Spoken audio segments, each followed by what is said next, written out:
All birds find shelter during a rain, but an eagle avoids the rain by flying above the cloud. Problems are common, but attitude makes the difference. Hello everyone, I am Akansh Arora. Hello everyone, I am Abhishek Rai and we are back with the second part of our series of book Life Lessons from My Teacher, Dr. Kalam. And if you haven't watched our first video, then you must check link given in description box. Water is the most important element in human life. Dr. Kalam, as mentioned by Srijan in this chapter, wanted to make a revolutionary change in the field of water management in different parts of India which were affected by droughts and floods. He learnt a very good technique of water management during his trip to Lake Cumberland, which is in Kentucky, USA. Srijan also explained that how much difficult it was to convince Dr. Kalam to come to that trip because Dr. Kalam was against these trips during his official tours. But Srijan gathered the information about the river and also about the water management system, and Dr. Kalam was tempted by this piece of information and he agreed to go on the trip. Dr. Kalam gathered information, and when he returned to India, he talked to various ministers of the country to implement this idea to the rainfall prone areas. But he was not succeeded in his plan. But he mentioned that someday a young, thinking and a visionary leader will come and do this project for the nation. We have the power to make water a life giver, not a life taker. Dr. Kalam was very nice not only towards humans but also towards nature. Author shares details of a trip with Dr. Kalam to Kentucky. After giving speech at a ceremony, Dr. Kalam and author were walking with the hosts. Suddenly Dr. Kalam pointed out towards a tree and asked them, "This is such a beautiful tree. What is it called?" Then one of the hosts replied and said, "Sir, this is called dogwood." Dr. Kalam get upset with this name. So he tried again and said, "And that fellow with pink flowers?"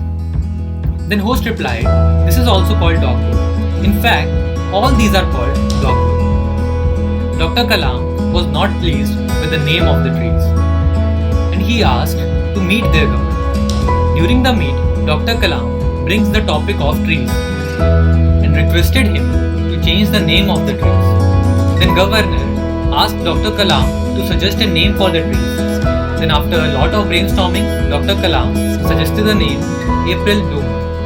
He even wrote a poem on April Bloomer. Parents are always important in our life, but love of a mother is the selfless and purest love. So in this chapter 13, Dr. Kalam told Srijan to always keep his mother happy. Every morning, the first question of Dr. Kalam to Srijan was, "How is your mother? Is she fine?" Two anecdotes are given in this chapter telling the importance of mother in Dr. Kalam's eye. In 2012, they were invited to a symbiosis school in Harali. There, during his speech, a woman was repeatedly saying, "Mujhe Dr. Kalam se milna hai." That lady was holding a son in her arms like a baby. After the speech, Dr. Kalam was introduced to the lady and his son by Srijan, and that lady told that they were there for his blessings and not for any help. Dr. Kalam blessed that child and told him to never forget his mother's effort in his success. Also, under What Can I Give campaign, they went to Varanasi.